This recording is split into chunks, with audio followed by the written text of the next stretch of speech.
Hello everyone, welcome to our YouTube channel. Today I will be covering the topic related to short run costs. So without any further delay, let's start the video. So before we start the main topic, that is short run cost, let us first understand what is cost. Here pay attention to the first point. Expenditure incurred by a firm to produce a given output. So this is what is cost. It is the expenses which has been undertaken in the production process, and that is what is known as the cost. That is, what is the main objective of a firm? The main objective of a firm is to produce a given output. So while doing that, so that is basically the production process. Okay. So while doing that, naturally certain amount of expenses will be undertaken by a firm. So those expenses, those expenditure is what is cost. But what are this expenditure exactly? What are these expenses? Now, we know that for a production process to happen or take place, there are various main elements which are involved in making a particular production process happen. For producing of a given output, there are various elements involved in that. Okay, so what are these elements? These elements are, here pay attention to the second point, is the factors of production. The factors of production are responsible for a production process to take place. They are responsible for the production of a given output. Okay. Now, these factors of production, they provide the various. Now, what are the factors of production? We know there are 4 factors of production mostly. They are land, labor, capital, and organization, or what we call is the entrepreneur. Okay. So these are the 4 factors of production. Okay. These are the 4 factors of production that we know. These factors of production provide their various services. Okay. They provide their services in the production process, and that leads to the production of an output, the end product, the final output that happens. Okay.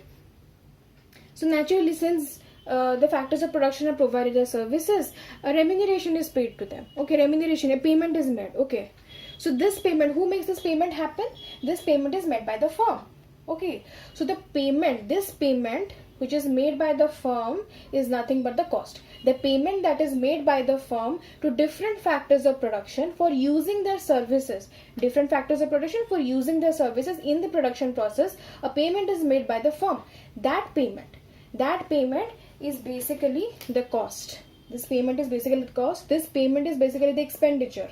Okay, so this is what is cost, or this is what we usually in general we hear is the cost of production. Okay, now very quickly let's just understand one thing, that in the production process there is a time element which is involved. Okay, now this time element is divided into short run and long run. Okay, under short run we have fixed factors and variable factors. So what are these fixed factors? Fixed factors, that means the factors of production in the short run are divided into fixed factors and variable factors. How do they differ? Fixed factors are the factors which remain unchanged irrespective of the level of output, whereas the variable factors, they change with the change in the level of output. So the cost which is incurred on the fixed factors is the fixed cost, and the cost which is incurred on the variable factors are the variable cost. Whereas in the long run, since all the factors of production in long run are variable, so basically it is just cost in general. Okay, but since here there are the factors are divided into 2 distinctions, so they are divided into fixed and variable. Therefore, the costs are also fixed and variable in nature.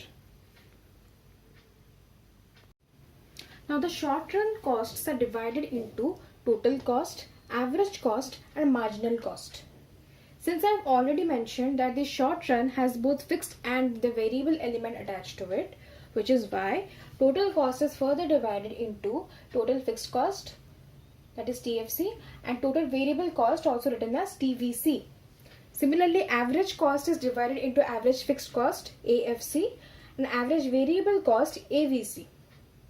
Marginal cost hasn't got any such distinction because marginal cost is independent of fixed cost. So let us start with our first short run cost, that is total cost. Total cost is same as the cost of production. The cost of production which I discussed earlier, that is the expenses incurred in the total production process. Okay, now total cost is divided into total fixed cost TFC and total variable cost TVC. TFC and TVC I have written in the next 2 points. Let us see how or what is their nature. TFC is independent of the level of output, which means whether the level of output is increasing or decreasing, TFC remains unchanged. It has no change with the change in the level of output. It remains the same. It remains fixed, as the name suggests, total fixed cost. Then is total variable cost TVC changes with the change in the level of output. That means as the level of output changes, TVC also changes. Okay. I have done both a diagrammatic and a tabular representation over here. Let us first go through the table. Okay.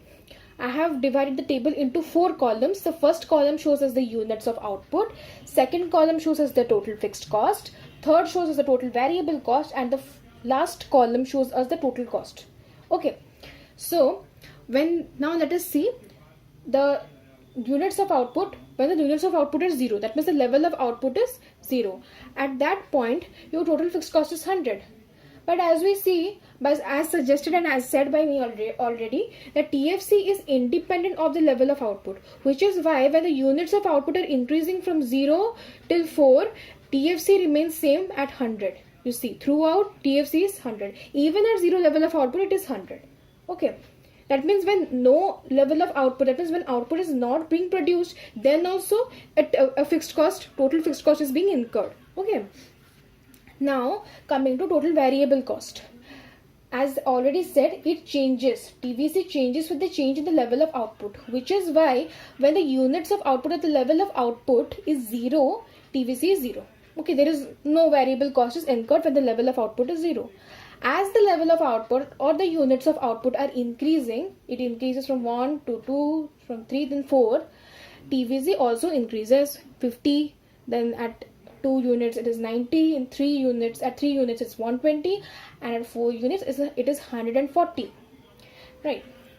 Now the last column shows us the total cost. Total cost is nothing but it is just the summation of total fixed cost and total variable cost. Okay. When the units of output are 0, total cost is 100. Okay.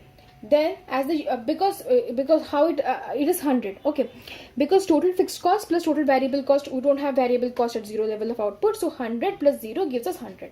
Similarly, as the output increases, accordingly our total cost is also increasing. We take the summation of it at every point of at every level of output. Like for example, in the first unit, TFC is 100, TVC is 50. 100 plus 50 gives us total cost is 150. And similarly, likewise for the different levels of output also same thing happens. 100 plus 90 is 190, 100 plus 120 is 220, and 100 plus 140 is 240 for the fourth unit of output. Now let us go to the diagram. Okay, very quickly let me explain you the overview. Here it is in the x-axis it shows us the level of output and the y-axis shows us the cost. Okay, so let us start first with the total fixed cost. Total fixed cost, here we see it is, as we have already said, it is independent of the level of output. So since it is, we see that even if the level of output is increasing, total fixed cost remains the same at 100. See, here it is written 100. It remains the same as the level of output is increasing, but the total fixed cost is same, which is why total fixed cost is a horizontal straight line parallel to the x-axis. It is a horizontal straight line. You need to remember that. Okay, TFC, what is the shape of TFC? It is a horizontal straight line. Next is TVC. TVC, as I've already said, it changes with the change in the level of output. Okay, so at 0 units of output, we see TVC over here is 0. And as the level of output increases, so does TVC. It is increasing. Okay. Since it is 0 at 0 level of output, that is why this curve starts from the origin. Next is our total cost. Now total cost is starting from 100 over here. Why is that so? Because as I've already said, it is the summation of TFC and TVC, right? So even if TVC is 0 but TFC is still there, that is why it is starting from 100. Okay, and eventually as the level of output is increasing, the total cost is increasing. It is increasing. Okay, so this is basically total cost, and total cost is the vertical summation of total fixed cost and total variable cost. The total cost curve is the vertical summation of total fixed cost curve and total variable cost curve. So this is all about total cost. Now average cost is the second type of the short run cost. It is the cost per unit of output. It is calculated by dividing total cost with the number of units of output. Now here we have taken an example that there are 10 units of output and the cost of production is 100. So as per the definition, average cost is total cost divided by total units of output, which means 100 divided by 10 equals to 10. So average cost is 10. Now average cost is divided into average fixed cost and average variable cost. Average fixed cost is the total fixed cost divided by total output, whereas average variable cost is the total variable cost divided by the total output. Now the third short run cost that we will study over here is marginal cost. The definition of marginal cost is it is the addition made to the total cost by producing one more unit of output. Okay. The marginal cost is basically measures the rate of change in total cost. Okay. Now marginal cost is calculated through two formulas. The formula one is MC is equal to delta TC by delta Q, and MC is equal to TCN minus TCN minus 1. Let us go through both the formulas one by one. Okay. The first formula is MC is equal to delta TC by delta Q. This triangular sign is known as delta, or it basically means change. Okay, so this whole formula can also be read as marginal cost is equal to change in total cost divided by change in number of or units of output. Okay, now let us understand this formula in a much better way through an example. So here's the example. Total cost of 10 units of output is 100. Total cost of 11 units of output is 105. So these are the two information that has been given to us. We have to find out the marginal cost. So here delta TC means change in total cost. Change in total cost is, here change is happening from 10 unit to the 11 unit. So from 10 unit to 11 unit, how much the total cost is changing from 100 to 105.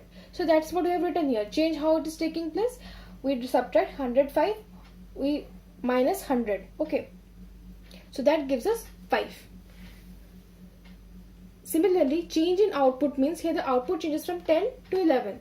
So how do we calculate? By subtracting 11 minus 10, that is 1. So now since we have found change in TC and change in Q, we put these two values in our marginal cost formula over here. MC is equal to change in total cost by change in number of units of output, that is 5 divided by 1 is equal to 5. So for this given question, the marginal cost is 5. Now let's go to the second formula. Okay, now in second formula, MC is equal to TCN minus TCN minus 1. Here N basically is the unit of output. Here N is unit of output. That means it is the total cost of nth unit of output minus total cost of n minus 1 unit of output. So we take the same example. Okay, this example we take over here also. So here n is equal to 11 units of output, and n minus 1 matlab 10.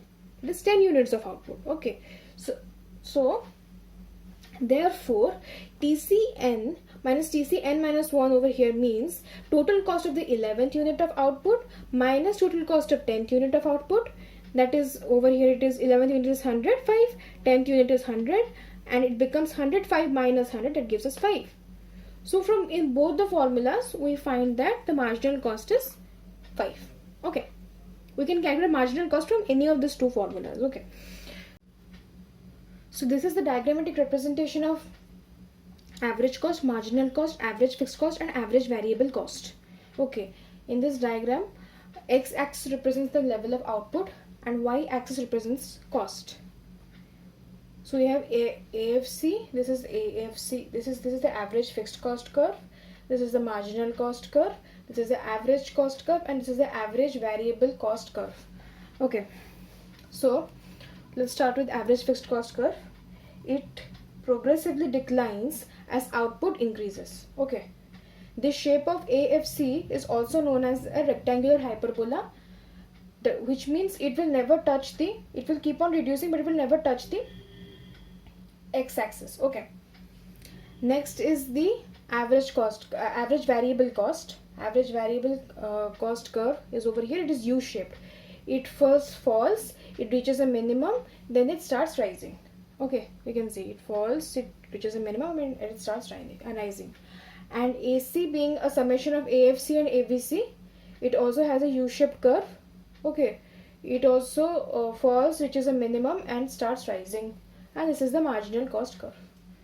We have a special relationship between MC and AC. We can see here, as the level of output is increasing, when MC is this MC curve, it is below AC, till then AC is falling. Okay, because in this part MC is below AC. MC is below AC, and when MC is below AC, average cost is falling. The moment a marginal cost curve or marginal cost is above average cost curve starts rising. Okay. So as long as MC is below AC curve is falling, and when AC curve reaches its minimum, MC touches AC. Okay, they're equal to each other, and once MC curve is above AC curve starts rising. So this is basically the diagrammatic representation of the average cost curves and marginal cost curve.